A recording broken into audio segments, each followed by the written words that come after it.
Hello नमस्कार, मैं Yashwant sir MST math class में आप सबों का स्वागत करता हूं।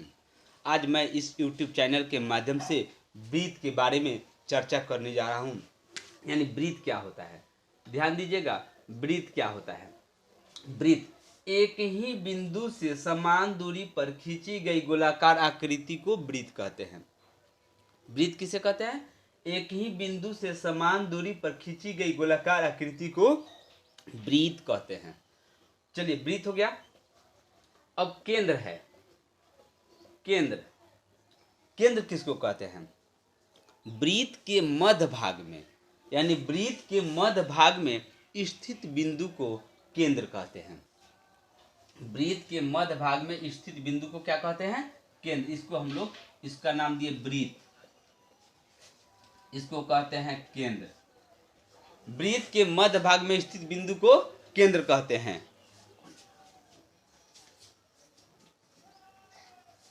ब्रीथ केंद्र हो गया। अब त्रिज्या, त्रिज्या किसे कहते हैं? यानी केंद्र से परिधि तक की दूरी को त्रिज्या कहते हैं। यहाँ केंद्र होता है, यह परिधि यानी ब्रीथ तक की दूरी को, केंद्र से ब्रीथ तक की दूरी को त्रिज्या कहते हैं। परिधि किसको कहते हैं? तो परिधि यह जो घेरा रहता है ना, ये घेरा को परिधि कहते हैं। क्या कहते हैं? परिधि। ये घेरा को क्या बोलेंगे? परिधि बोलेंगे। अब ध्यान देना है कि व्यास किसको, यह त्रिज्या हो गया।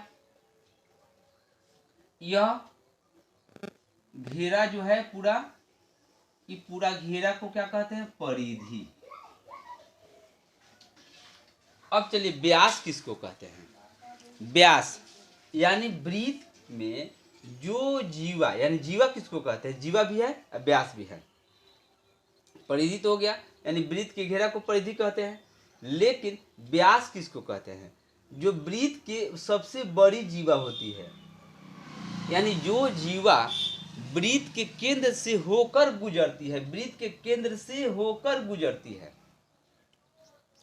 जो जीवा ब्रीथ के केंद्र से होकर गुजरती है, उसको हम लोग कहते हैं व्यास। अब चलिए, यह केंद्र हो गया, यह त्रिज्या हो गया, यह पूरा को हम लोग व्यास नाम दिए। क्या नाम दिए? व्यास। यानी ए बी जो केंद्र से होकर जा रहा है, उसको हम लोग व्यास कह दिए। जीवा, जीवा भी, यह जीवा का डिफिनेशन हो सकता है, व्यास का भी।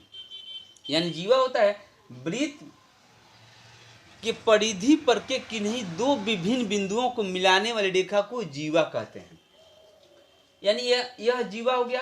कहीं से अगर दो गो परिधि पर के कोई भी दो गो बिंदु को मिला देंगे तो वह हो जाता है जीवा। जैसे ध्यान दीजिए, यहाँ अगर परिधि पर यहाँ मिला दिए तो वही जीवा हो गया। यहाँ से यहाँ मिला दिए, ये भी जीवा हो गया। यहाँ से यहाँ मिला देंगे, ये भी जीवा हो जाएगा। यानी ब्रीथ के परिधि पर के किन्हीं दो विभिन्न बिंदुओं को मिलाने वाली रेखा को जीवा कहते हैं। यानी ब्रीथ के सबसे बड़ी जीवा को व्यास कहते हैं। ब्रीथ के परिधि पर के किन्हीं दो विभिन्न बिंदुओं को मिलाने वाली रेखा को क्या कहते हैं? जीवा। और सबसे बड़ी जीवा जो होगा वह क्या होगा? ब्रीथ का व्यास कहलाएगा। यानी ब्रीथ के व्यास ब्रीथ के दो बराबर बराबर भागों में विभाजित करता है, बांटता है। देखिए, यहाँ आप लोग ध्यान देंगे थोड़ा सा। जैसे ब्रीथ, हम लोग ब्रीथ के बारे में बोल रहे हैं, ब्रीथ क्या होता है, तो ब्रीथ पर थोड़ा सा ध्यान दीजिएगा तो समझ में आ जाएगा। यानी यहाँ हम लोग बताए केंद्र, यह त्रिज्या, यह व्यास, यह परिधि, और पूरा जो भाग है वो सब ब्रीथ के अंदर आता है। यानी ब्रीथ का बात कहें हम लोग तो आपको दिमाग में यह होना चाहिए कि ब्रीथ में क्या क्या चीज रहता है। देखिए, यह ब्रीथ हम लोग बनाए, यह केंद्र हो गया। अब हम लोग जीवा का डिफिनेशन बताएं कि ब्रीथ के परिधि पर के किन्हीं दो विभिन्न बिंदुओं को मिलाने वाली रेखा को जीवा कहते हैं। जो जीवा ब्रीथ के केंद्र से होकर गुजरता है, जो ब्रीथ के केंद्र से होकर जाता है, वह क्या कहलाता है? व्यास कहलाता है। क्या कहलाता है? व्यास कहलाता है। यानी केंद्र से होकर जो जीवा जाएगा वह ब्रीथ का व्यास कहलाएगा। अब ध्यान देंगे, यहाँ वृत्त में कितनी स्पर्श रेखा किसको कहते हैं? स्पर्श रेखा किसको कहते हैं? तो वृत्त के एक बिंदु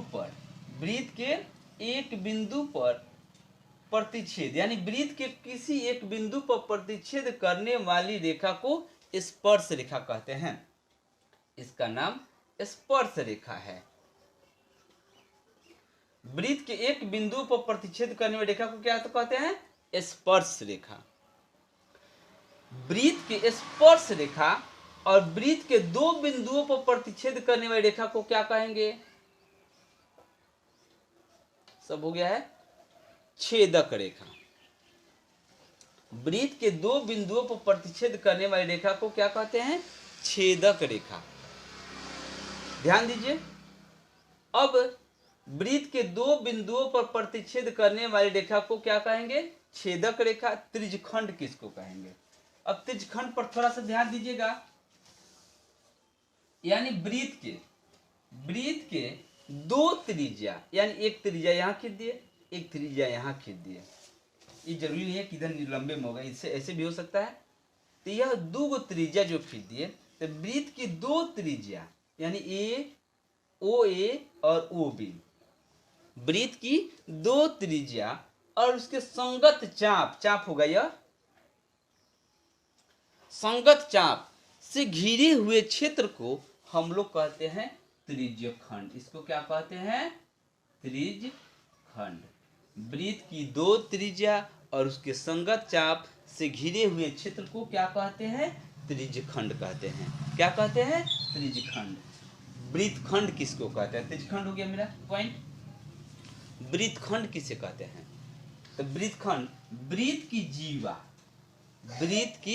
जीवा और उसके संगत चाप, जीवा और उसके संगत चाप, इधर भी हो गया इधर भी चाप हो गया, संगत चाप से घिरे हुए क्षेत्र को कहते हैं वृत्तखंड। क्या कहते हैं? वृत्तखंड। यानी कहने का मतलब यह वृत्त की यह जीवा वृत्त के दो वृत्तखंड में बांट दिया, यानी इसको कहते हैं लघु वृत्तखंड। वृत्तखंड है लेकिन यह क्या है? लघु। यह भी वृत्तखंड है लेकिन यह है दीर्घ। यह दीर्घ वृत्तखंड, यह लघु वृत्तखंड। अब समझिए कि लघु वृत्तखंड और दीर्घ वृत्तखंड हम लोग बता दिए, लेकिन वृत्त का जो व्यास होता है वृत्त के दो बराबर भागों में विभाजित करता है। यानी वृत्त का व्यास वृत्त के दो बराबर भागों में विभाजित करता है। जैसे हम लोग व्यास खींच दिए, वृत्त के कितने भागों में बांट दिया? दो भागों में बांट दिया। एक और वृत्त बना देते हैं, तो यह वृत्त कहलाएगा अर्धवृत्त। आधा भाग को क्या कहेंगे? अर्धवृत्त। यह भी अर्धवृत्त कहलाएगा।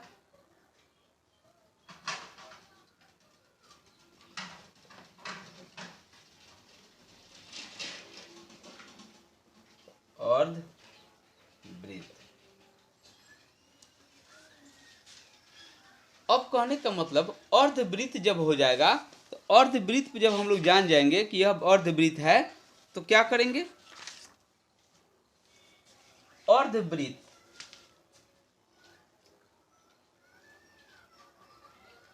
अर्धवृत्त पर बना कोण, अर्धवृत्त पर बना कोण क्या होता है? समकोण होता है, यानी 90 डिग्री का होता है। अर्धवृत्त पर बना कोण समकोण। अर्धवृत्त पर बना कोण समकोण, यानी एक समकोण में कितना डिग्री?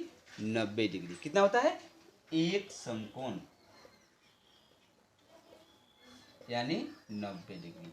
तो अर्धवृत्त पर बना कोण समकोण होता है। यानी यहां से अर्धवृत्त जो है, अगर एक ही वृत्तखंड के अंतर्गत बना कोण समान होते हैं। क्या होते हैं? समान होते हैं। अब आगे हम लोग देखेंगे वृत्त में अर्धवृत्त के बारे में, तो आप समझ गए। थोड़ा सा ध्यान दीजिए। अब ध्यान देना है कि वृत्त में जो लघु वृत्तखंड और दीर्घ वृत्तखंड अभी बताए थे, उस पर थोड़ा सा ध्यान दीजिए। लघु वृत्तखंड और यह हो गया दीर्घ वृत्तखंड। लघु वृत्तखंड यह हो गया दीर्घ वृत्तखंड।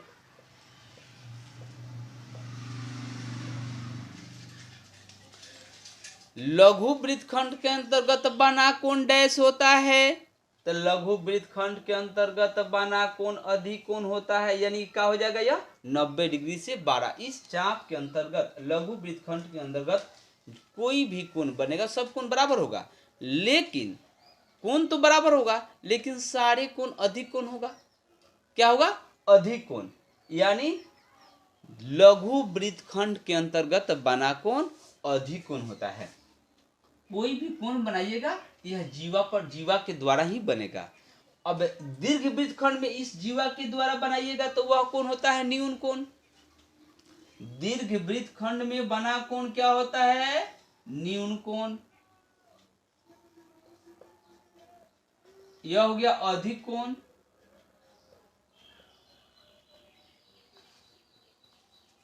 अब ध्यान देना है, यह हो गया अधिक कोण।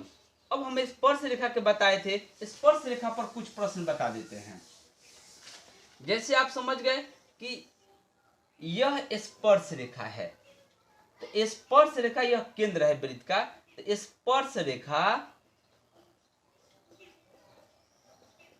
स्पर्श रेखा के स्पर्श बिंदु, तो स्पर्श रेखा के स्पर्श बिंदु इसको कहते हैं स्पर्श बिंदु। स्पर्श बिंदु यहां से यहां मिलाएंगे तो वह होता है त्रिज्या, यह होता है केंद्र। यानी स्पर्श रेखा के स्पर्श बिंदु से खींची गई त्रिज्या स्पर्श रेखा पर क्या होती है?